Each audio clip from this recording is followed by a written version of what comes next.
Farg'ona viloyat hokimligi hamda Demokratik jarayonlarni tahlil qilish markazi viloyat bo'linmasi hamkorligida jamiyatda diniy barqarorlikni ta'minlash va dunyoviylik tamoyillarni rivojlantirish bo'yicha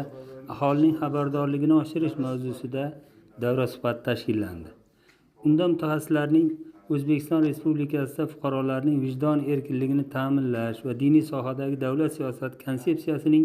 mazmun mohiyati, millatlararo munosabatlar sohasida davlat siyosati va islohotlar mavzusidagi ma'ruzalar tinglanib,